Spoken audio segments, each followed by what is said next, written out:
Oh, I got you now. I got you now. Oh, why my squad so trash? Y'all so trash at Fortnite. I know the game has gotten lame by now, but damn. Come on.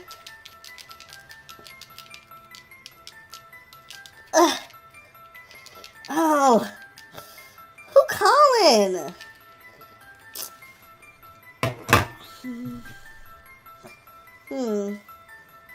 I know I'm not supposed to answer private numbers, but oh well. Hello? Ma'am, are you okay? Why are you crying? Ma'am.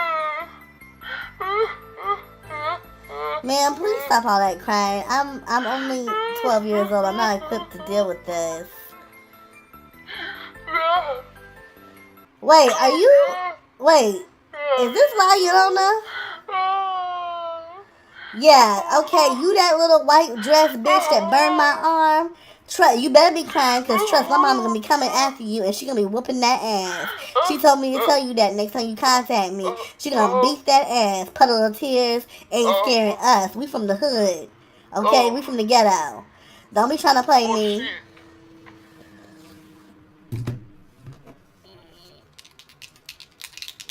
Yeah. Puddle of tears, my ass.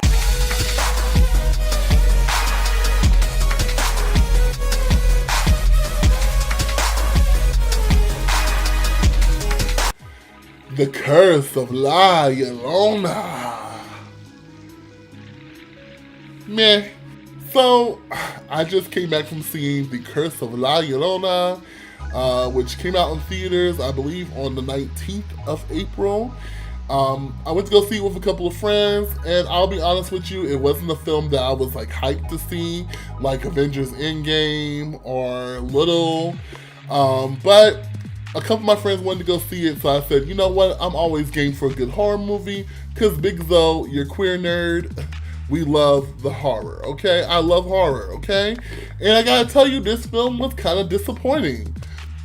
I mean, to be honest with you, it wasn't bad, but it wasn't good. It was just kind of like, man, like it could have came out on the Sci-Fi Channel. It could have came out as a horror movie on Netflix. Like, it wasn't an impactful horror movie, which really sucks because I love horror films, especially horror films that kind of take on the folklore of other cultures.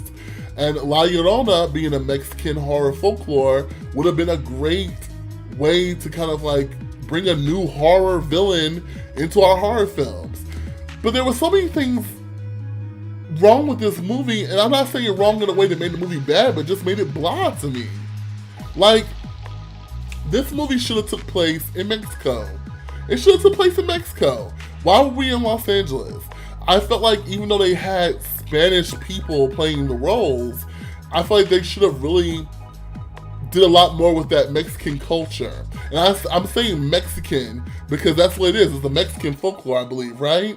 So I think it really should have did that Mexican culture justice. We should have been in Mexico, and honestly, this could have been a period piece horror film. This could have happened back in the 1800s or the early 1900s. It really didn't have to be modern day. We could have seen villas. We could have seen the Mexican, religion. I mean, we did see some of that in the movie, but I just felt like they really missed an opportunity to explore the culture a lot more.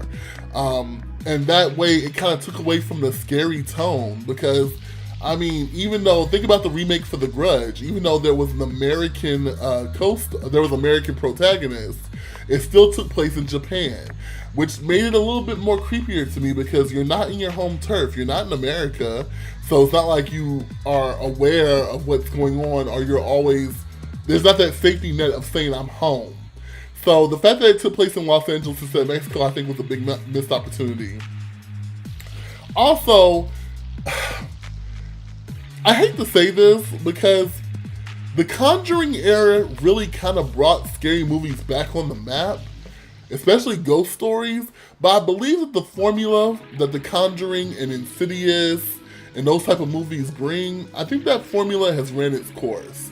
It's kind of gotten to the point where now You know, you have these spirits that do these jump scares every 2 seconds and all that stuff. At this point, we're over it. And yes, this movie has a crap ton of jump scares. The jump scares are ridiculous. I did not like that. That does not make a horror movie. Why do the creators still feel that jump scares make the movie scary? Jump scares are necessary only when they're necessary, when the tone is right, when it's just needed. But when you use it all the time, it makes the movie feel cheap. Like, if you make all the music and everything go quiet, and then all of a sudden you're like, ah! Of course everybody in the audience is like, oh my god. But that doesn't make the movie scary. That's just a cheap thrill. So, I'm not a big fan of that. Also, the children and the characters in this movie were stupid. Okay? There was a lot of stupid things happening in this film, and it was pissing me off. And I'm trying not to give away spoilers, but, you know, there might be some spoilers in there, so sorry, not sorry. Okay, I'll put a warning in the beginning of this video. But honestly, seriously, the children were so fucking stupid. Like, when you have this ghost haunting you, and she's burning marks onto your arm, and you're not telling your mom because? Why? That makes no sense. It happens to both of the kids, and they continuously don't say anything until shit gets real in the damn movie. And the movie is a little too long, I'll be honest. I mean, there was nothing really profound about this film. Like, I'm not trying to trash it, but at the same time, I'm just like, really? Like, whatever. The main character, Velma from Scooby-Doo, she did her job. The script writing was not all that, so they did what the actors were actually pretty decent. I felt like they took what they had and tried to work with it, but honestly, you guys, you can sit this one out. I mean, take it from your queer nerd, the Big Zoe, and you can sit this one out, because, like, it's not that profound of a horror movie.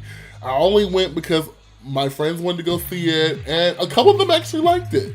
So you might like it yourself, you might not like it. Like, I didn't care for it. The movie was just blah to me. And I'm giving this movie a 4 out of 10. That may seem a little harsh, but at this point, I like my horror movies to be a little bit more profound. So, guys, if you saw The Curse of La Llorona, tell me how you feel about it. Put your comments below. Tell me how you feel about this review. You can check out my other YouTube channel called The Real Big Zoe. I'm also going to put that in the description. I'm also going to put my Twitter in the description as well. Thank you guys so much, and I will be back with more.